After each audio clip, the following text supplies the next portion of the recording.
Thanks for coming. I'm Allen Adamson. And given we have a small group, I have about 450 PowerPoint slides. But medically, I'm advised that if I do 450 PowerPoint slides on a Friday afternoon, we'll have to call 911.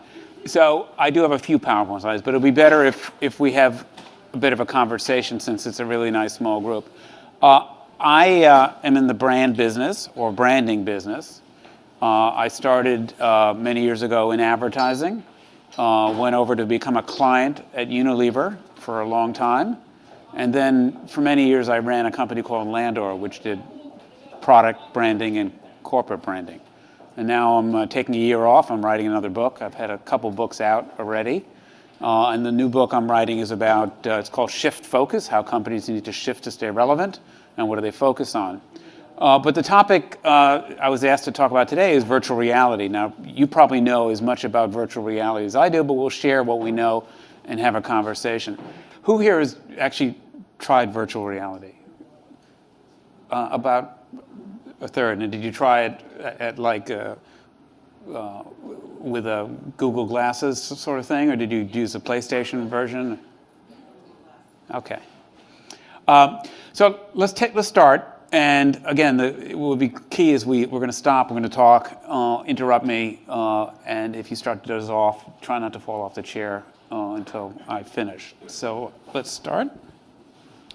I thought I would start with some context, give you the sense of what I see as the sweet spot for VR right now. From the people I've talked to, a look ahead where it's potentially going, although one of the things that I've learned is being confident about where things are going is an illusion. So, we think it may be going in a certain direction, but lots of things can change. And I put a conversation at the end. I didn't know how many people would be here. It would be better if we talk throughout the presentation and not wait to the end if you have questions. So, at the beginning of 2016, we'll get some context and some facts. There were a few players in the space, both hardware and software. And, obviously Google, which had the least expensive option, which is good because part of the challenge for VR, as we'll talk about, is that not everyone has the capability or has tried it. You have Samsung and Gear VR together at about $100.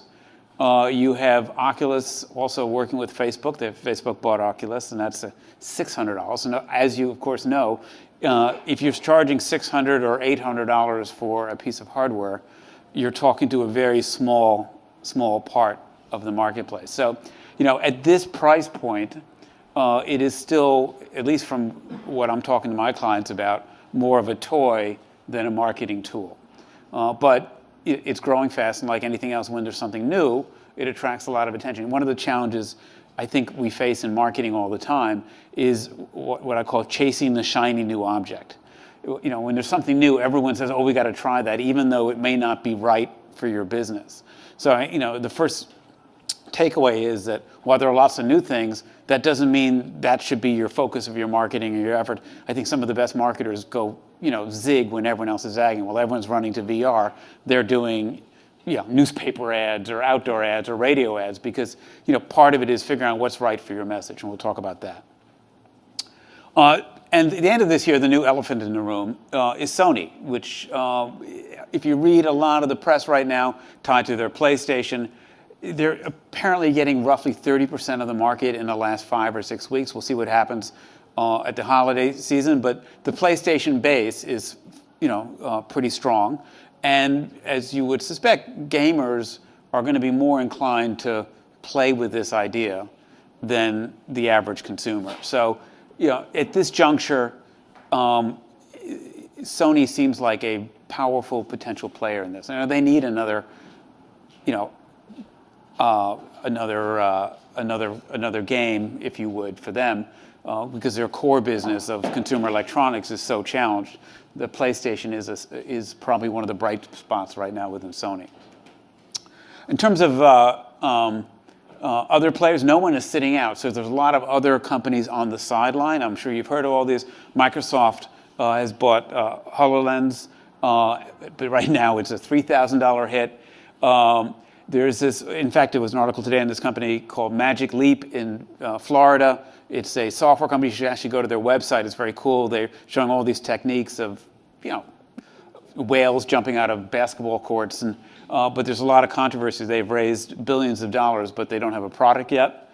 And Disney bought Jaunt, which is that hat, that crown-looking thing. That's a camera, a hugely expensive camera. I think the camera itself costs $65,000, but it is the first true virtual reality camera. And one of the challenges, as you all know, in virtual reality is not only the fact that you need $600 to see it, really see it, but that to shoot it, you need a lot more. And so from a production point of view, it's still on the what we call the bleeding edge, the fringe.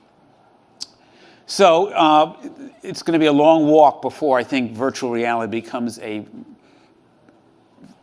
central marketing and brand building tool. But let's take a look. It's a little discomforting to wear it. I don't know if, when I do it, you do feel somewhat isolated.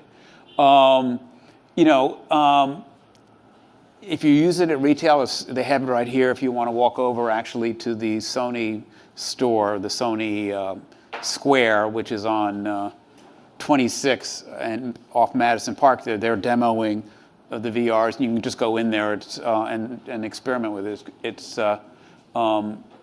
pretty cool. As I said, sales are somewhat slow to start with.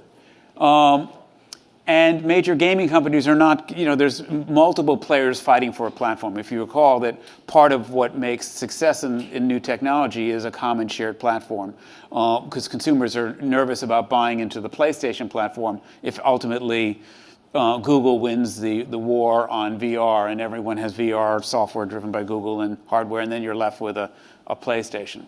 But because consumers are always interested in shiny new objects, there's a lot of energy and interest in the category. So let's talk about who's doing some things in VR, and I sort of categorize them in what I think are successful uses, and I'm sure you've seen many of these.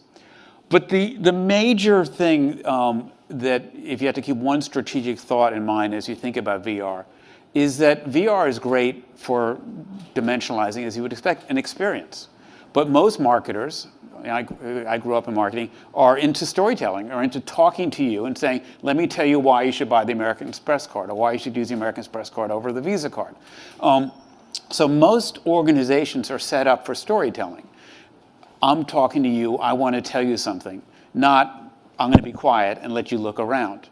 And so in that, if I put a pair of VR glasses or did a VR experience and wanted to tell you about the American Express card, or tell you about the American Cancer Society, or tell you about a product, what typically happens is you already have consumers that suffer from distraction, short attention spans, they're multitasking. And then if you put them in a VR thing and you try to talk to them, you have a situation which happens to me at class. I'm talking to, and everyone's looking around, up and down, computer. And so you put this thing on and you're looking all around. You're not paying, the one thing for sure is you're not paying attention to the story or to the message because you're distracted. You want to see what's behind you, you're looking down. So part of figuring out where right now to use virtual reality is to just segment, say, if I really need to tell a story, probably not great yet. I have some exceptions for VR.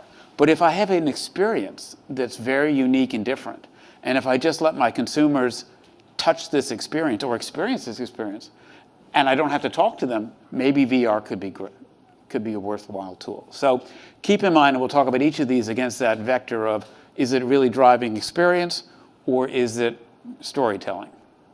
So I had the privilege of working over the past couple of years with Marriott.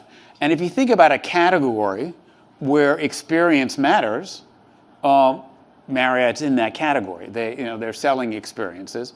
And in fact, one of the challenges that Marriott has, that you all experience, is if you go to, as you look for on a hotel, I could wake up in Cleveland and not know I'm in Cleveland because every hotel room is the same. They all have the same TV set and setup and coffee, and I could wake up in Belgium and have the same thing. So part of the challenge is how do they create unique experiences? And if you have lots of hotels, how do they do it? And the other piece is when you're shopping for hotels today, it's of course online, but in the Mad Men days, many, many years ago, if I were shopping for a hotel or a vacation, I would call up Debbie and say, Debbie, tell me about this. And she would say, let me tell you about this hotel. You walk in, it does it, and she would bring that experience to life. Now, of course, when you're shopping for hotels, you look online, you see 3 pictures, they all look the same. They all have a shiny lobby, they all have a nice smiling person. And so you can't tell the difference. So Marriott, early on realized that if we could figure out how to unlock virtual reality and let people visit our properties before they get there, that would be a great way to do it. So 2 years ago, they invested in some technology, and they tried this, I think in 2015 and early this year. Anyone go experience the Marriott virtual reality? Have you seen it? All right, so here's a quick story on what they did, and then I'll show you how they brought it to life. Can we run that one spot, please? A little more live, thanks.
Built this teleporter, and besides, of course, seeing in virtual reality, the other key thing is hearing.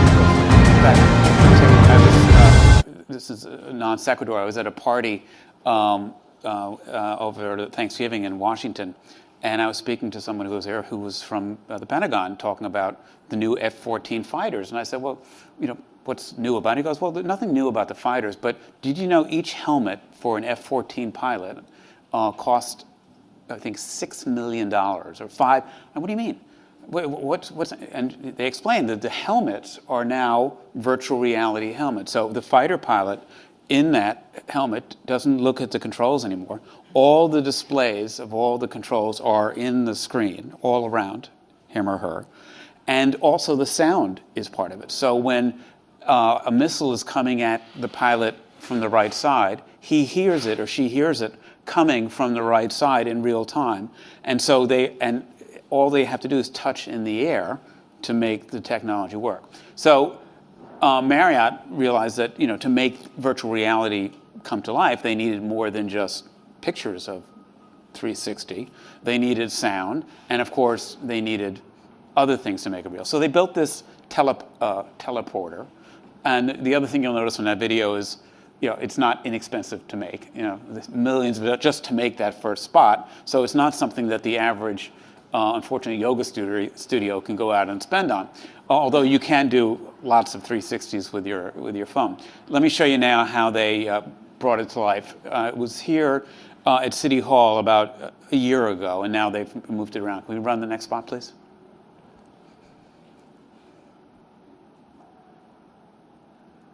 Hopefully it will play.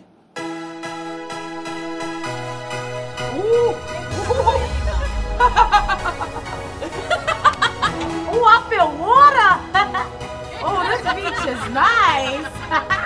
Oh my what beach was that? I want to go to that one. Hawaii. That was Hawaii. That was Hawaii? Yeah. Oh my God. Just the view is very cool, and when it, looking down is such an intense feeling. Yeah. Beautiful.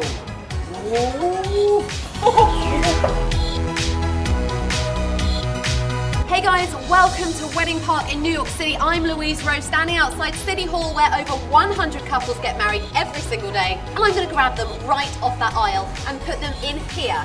Marriott Hotel's new teleporters using incredible 4D virtual reality technology. They will be given the travel experience of a lifetime. Did you just get married? You just got married. Just now? Yeah, I'm very excited, I have to be honest. My hands are sweating. Honeymoon. Would you like to go to London right now? Let's do it!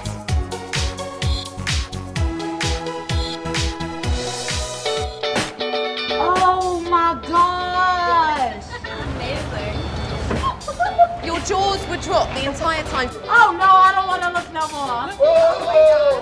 Oh my god! You look down, you look up, like incredible. Yeah, all the way around. It feels like you're on the edge of a giant building. It felt extremely real. It felt like I could go and grab the cocktail from the table. Did that make you want to plan a trip?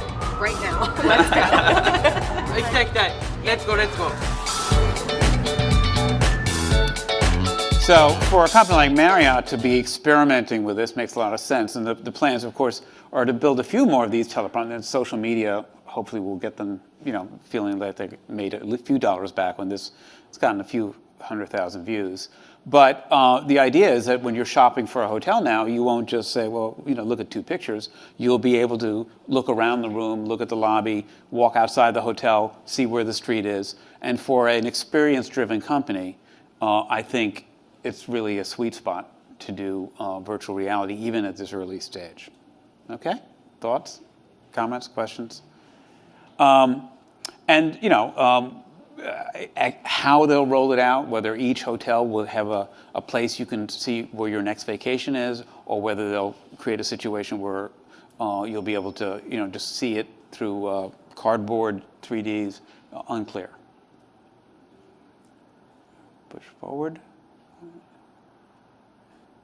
Another one that's, I think, doing a pretty good use of it is Topshop in London, which is a clothing chain.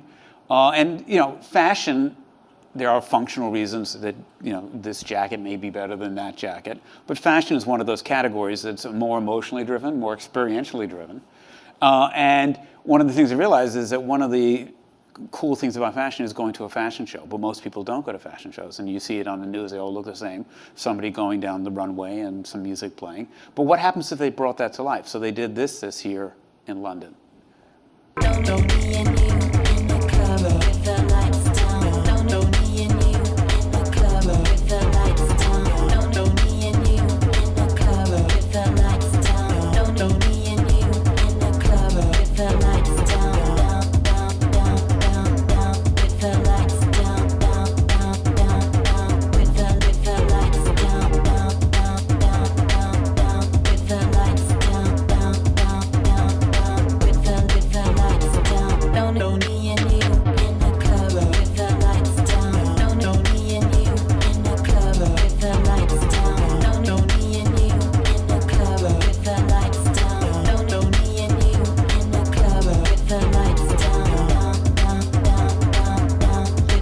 And not a lot of storytelling about what Topshop is, but let the customer or the consumer experience what it is and bring it to life. And for a fashion brand, and again, in a world driven by social media, creating events that people share is probably the most immediate use for virtual reality. I don't think they're going to be able to divide the cost of the production by how many extra shorts or shirts they sold that day. Sorry, let's go back. And of course, entertainment is an obvious one. So Disney this year for Star Wars is offering a virtual, and for heavy-duty, Star Wars fans, they can't get enough of it, and they're also overlapping with gamers. I'm not going to show this, but you, as you would expect, they put you in the seat of we'll play a second of it, of a fighter, and let you, instead of telling you about the movie, let you sit there and Scout 2, Scout 3, do you copy? I'm getting Imperial comm chatter. You picking this up? That's odd. This system is supposed to be empty. I wonder what they're doing out here.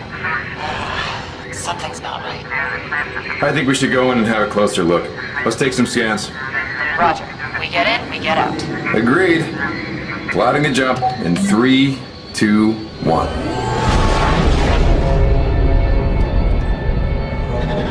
You can't see it on the one screen, but you're in that entire environment. You record this running? Yep, I'm on it. What's the Empire doing out here? What's that? All right, you got the Space idea. station. It's too big to be a space station. Pause it.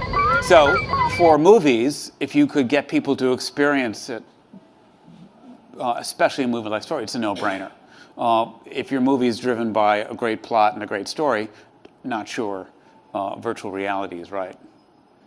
But the biggest challenge that most marketers I've spoken to with virtual reality is it is a solitary experience. You see somebody with the headphones and the goggles, and they're by themselves, and you don't know what they're jumping up, but you can't share it. And a lot of successful marketing, of course, happens. That's why the Super Bowl is such an effective venue for many marketers, is because it's the shared experience. And so, how do you break that challenge of, you're creating a lot of individual solo experiences, but yet the most powerful brand experiences are often shared. So this year, Lockheed did an experiment to try to change that. Have you seen the Magic School Bus?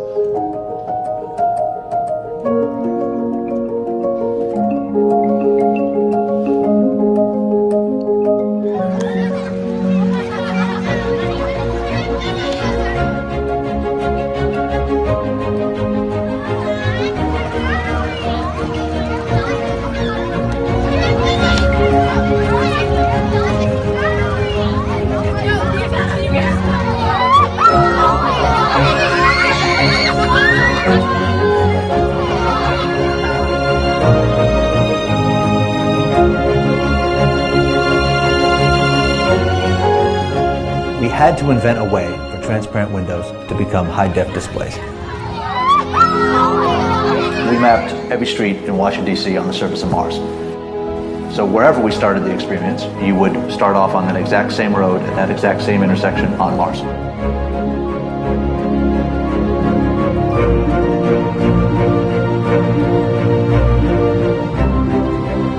You could see what we were going by on the screens, and then you could feel it, so it felt like, oh, we're going past that. Oh, now I feel that we're going past that. It felt real. Almost everything that we did with this bus experience was done from scratch. Currently, with the VR headsets, it does isolate you, whereas this, particularly with the children, they were able to point things out to each other to really enjoy the experience communally.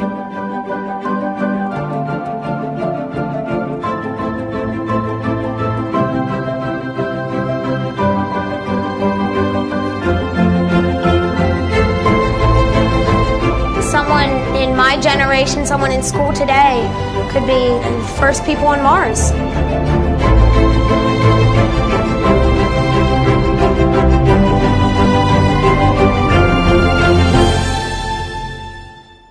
So changing it from a solitary experience. So I think, if getting ahead of myself a little bit, one of the pivots that I think will happen is if marketers are able to create environments that you could walk into that create virtual reality, they will get around a little bit of the solitude that the headset does. But a lot of people are experimenting with it. I think there will be a lot of more practical uses for VR that you would expect. One is test driving. When right now, if you were to try to buy a car in New York City, you would go to a showroom and you see the car on the showroom floor, and you could maybe appreciate its color and the seats, but you wouldn't experience it. And then if you wanted to drive it, given what's going on in New York City, at best you would hit 15 or 18 miles an hour, and you wouldn't really have an experience of what it's like to drive. Now BMW is doing a lot more in experience where you actually get on tracks and stuff. But if you're settling in a location, how do you get people to experience it? And so one of the ways Volvo is experimenting with is using VR in the showroom for those city showrooms where you can't get out and experience the car. So let's take a look at this. Sorry, go back. The XC90 test drive video by Volvo. This is a VR app that puts you inside of their new car to get you familiar and comfortable with it, and you can even go driving on beautiful scenic country roads. Now, what this does a good job is that it gets you familiar with the car, and that's exactly what Volvo wants. They want people to be comfortable in their new cars so they can help sell more. And so it was a very good marketing tactic in that sense. They got a lot of views on YouTube, Again, a lot of press, experience-driven. and they're not very necessarily good telling you reviews about the horsepower of the car, but giving you a way to experience what it might be like on the road. While early stages, it's I think a practical use. So if you have a product that is experientially driven, and you can use this as sampling, it was certainly not as good as a test drive, but better than just looking at a static car and peering into the window, because it allows you to imagine, as the commentator says, what that experience might be like. So where we are today, it's information overlaid on real life. It's a headset you put on for certain projects. But everything that is being talked about today in the marketplace says it's probably not going to be a category where you put on headphones and goggles and sit by yourself in the living room. It's probably going to be creating or placing objects in your world, interacting them, wearing glasses 8 hours a day that just bring virtual reality to you, gives you peripheral vision back to the fighter pilot. In fact, if you look online at some of the investments that Google is making, I forget which one, a Magic Leap, I think it is, or the other one, there are goggles that allow you to just touch things virtually and have your computer screen here and have a video here, and you wear them all day, but you just, when you want to look at your iPhone, you don't pull it out of your pocket, you just say, let me just see who's calling me. So I think it's going to move from screens to just being part of your world, but we're probably 4 to 6 years away from that technology being accessible, so the glasses don't cost $500, because at a $500 pair of glasses, given how many pair of glasses I lose or sit on or crash, I don't think it's going to be that broad. So that's what I see happening in virtual reality. It's a cool technology, mostly right now tied to marketers who are experimenting with it to see if they can use it to dimensionalize and bring an experience to life. When I tried it last year, I went on an airplane, the A380 or whatever that large, and you could walk down the aisle and you could see what the seats were like, and then you could look around, you can go into the restroom and get a sense of how big it is. And so for that type of experience, I think it's a potentially powerful tool. If you're just trying to tell me that the American Express card is accepted in more places than ever and has theft protection, I'm not sure virtual reality is the right tool at this point.